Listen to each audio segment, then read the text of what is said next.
ঠিক আছে আরিশা যাবে 5 নম্বর লেক কোয়ার্টার। হ্যাঁ যাব যাব স্যার, কিন্তু আমার একটা শর্ত আছে। শর্ত?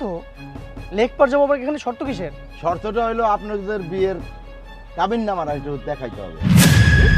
কাবিননামা? এই রিকশালা বাচ্চা, আমি তো জীবনে কোনদিন শুনলাম না যে রিকশায় উঠতে গিয়ে কাবিননামা দেখাতে হয়। স্যার আপনি আমায় থাপ্পড় দিচ্ছেন, কোনো দুঃখ নাই, কিন্তু স্যার আমার কথাটা শুনুন। এই যে রিকশাটা না, এই রিকশাটা কিন্তু আমার খুব পবিত্র রিকশা। এই রিকশার ইনকাম দিয়ে কিন্তু আমি অনেক মানুষের মতো মানুষ বানাইছি। আমার এই পবিত্র রিকশা আমি অপবিত্র করতে দিব না। আজকাল তো জামানা খারাপ, কারণ এই রিকশায় কিন্তু অনেকে উঠে খারাপ খারাপ কাজ করে। আমি মুরব্বী মানুষ, আমি এটা হইতে দিব না। আমার রিকশারে অপবিত্র করতে আমি দিব না। এই ফকিরের বাচ্চা, সবাইকে কি সমান মনে করিস? হ্যাঁ, আমাকে দেখে কেটে মনে হয় তোর? শান্ত হও, রিল্যাক্স। আমার মনে হচ্ছে উনি ওনার রিকশায় আমাদের নিতে চাচ্ছে না। চলো আমরা অন্য রিকশায় যাই, চলো। এই বেয়াদব বাচ্চা, তুই কি কাজ করলি? আমার গার্লফ্রেন্ডের গালে তুই থাপ্পড় মারলি? আপনি থামেন, অত উত্তেজিত হয়েন না। আমি থাপ্পড় দিছি কেন জানেন? এই যে এই মায়াটা আমার একমাত্র মাইয়া। এই রিকশা চালাইয়া, এই রিকশার ইনকাম দিয়া, এই পবিত্র ইনকাম, হালাল ইনকাম দিয়া আমার এই মাইয়ারে মানুষের মতো মানুষ বানাইছে। কিন্তু আজকে আমি যা দেখলাম, হয়তো আমার এটা ভাগ্য ছিল। আমি অত কথা বলতে চাই না। আপনি কাবিননামাটা আমার একটু দেখান। এই কিসের কাবিননামা? কিসের কাবিননামা? ওকে আমি বিয়ে করছি? ওকে আমি বিয়ে করছি? হ্যাঁ, আমার গার্লফ্রেন্ড। অথই উনি কি তোমার বাবা? হ্যাঁ, উনি যা বলছে একদম সত্যি কথা, উনি আমার বাবা। কি? ছি ছি ছি ছি, তুমি না বলেছিলে তোমার বাবা ব্যাংককে থাকে? তোমার বাবা ব্যাংকে ব্যবসা করে? এই তোমার বাবা, তাই না? এই তোমার বাবা? আমি যদি জানতাম যে তোমার বাবা রাস্তায় রিকশা চালায়, আমি জীবনে কোনদিন তোমার সঙ্গে কথাই বলতাম না। রিলেশন তো দূরের কথা। শোনো, আজকের পর থেকে তুমি আমাকে ফোন করবে না। এক্ষুনি এই মুহূর্তে থেকে তোমার সঙ্গে ব্রেকআপ। তুই খারাপ রিসিস কেন? রিকশায় ওঠ, তারপরে আমি তোরে দেখতেছি। ওঠ রিকশায়।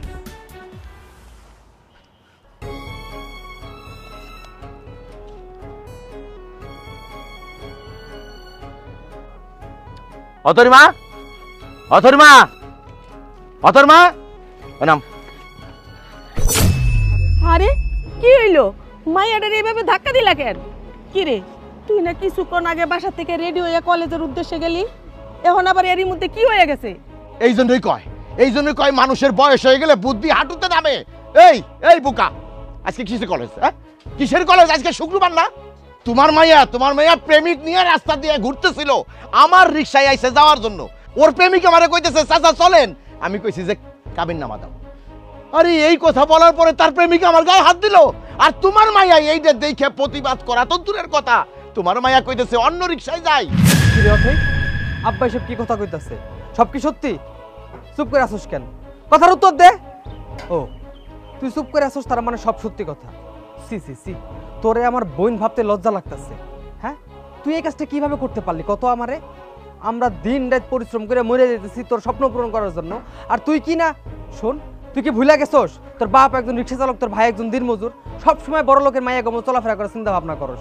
আর তুই আজকে কলেজের নাম করে একটা পরপুরুষ লোকে ঘুরতে পারিস? তোর কাছে আমাকে স্বপ্ন কোনো মূল্য নাই? হ্যাঁ, তুই আমাকে মান সম্মান নিয়ে এইভাবে খেললি? সি সি সি, সুরমা, তোমার একখানে কথা কয়ে দিতেছি, তোমার এই মাইয়ের আজকে এই মুহূর্তে বাড়ি থেকে বাইর করে দিবা। তোমার এই মাইয়ের বাড়ি থেকে বের না করো, তাহলে আমি বেরিয়ে যাবো। ঠিকই কইছস বাজার, এই মাইয়ারে এই বাসায় রাখা যাইব না। ওরে এই বাসা থেকে বাইর করে দে, গার ধাক্কা দিয়ে বাইর করে দে। এরকম মাইয়া আমাকে লাগবো না। থামো অথরিমা, মান সম্মান তো গেছে। এই মাইয়ার জন্য আমরা কি না করছি? ওর ভাই দিনের পর দিন মাথার গাম পায়ে ফালাইয়া বুন্ডারে মানুষ করতেছে। আর আমি আমার কথা বাদই দিলাম, আমি তো রিক্সা চালাই, বুড়া মানুষ, শেষ বয়স। এই বয়সে আমি একটু আরাম আয়েশ করুন, তা তো না আমার কপালে নাই। যাই হোক, কোনো অসুবিধা নাই।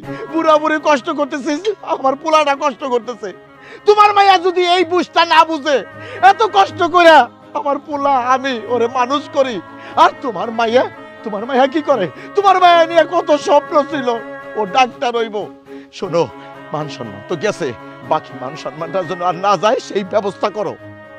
বাবা, তুমি আমাকে শেষবারের মতো একটা সুযোগ দাও। আমি তোমাকে কথা দিচ্ছি, আজকের পর থেকে আমি কোনো ছেলের সাথে সম্পর্ক রাখবো না। আমার ধ্যান জ্ঞান সবসময় শুধু পড়ার দিকেই থাকবে। তুমি ভাইয়া মা তোমরা আমাকে নিয়ে কত বড় একটা স্বপ্ন দেখেছো যে আমি ডাক্তার হব, ডাক্তার হয়ে গরিব দুঃখী মানুষের পাশে দাঁড়াবো, সবাইকে সেবা যত্ন করব। আর আমি কিনা সেসব চিন্তা বাদ দিয়ে আমি আমার মতো করে ঘোরাফেরা করছি, আমি ছেলে নিয়ে ডেটে যাচ্ছি। বাবা ভাইয়া মা আমি কথা দিচ্ছি তোমাদের, আজকের পর থেকে তোমরা আমাকে যেভাবে চলতে বলবে আমি ঠিক সেভাবেই চলবো। আমাকে একটা বারের জন্য তোমরা সুযোগ দাও, আমাকে তোমরা ক্ষমা করে দাও প্লিজ। ওগো তুমি সব কিছু ভুইলা যাও না, মাইয়াটারে একটা বারের জন্য সুযোগ দাও। মানুষ তো ভুল করে, দেখো আমাকেও অতই অনেক সুনাম করব, আজকের পর থেকে সে ভালো হয়ে যাইব। মারে মা, একটা কথা মনে রাখিস, আমরা গরিব মানুষ, এই গরিব মানুষের মান সম্মান কিন্তু কচু পাতার পানির মতো, একটু নড়া লাগলে কিন্তু পানিটা পড়ে যাইব। এই কথাটা কিন্তু সবসময় মাথায় রাখিস। অতই মা ওরে ঘরে নিয়ে যাও। হ চল মা, ঘরে চল।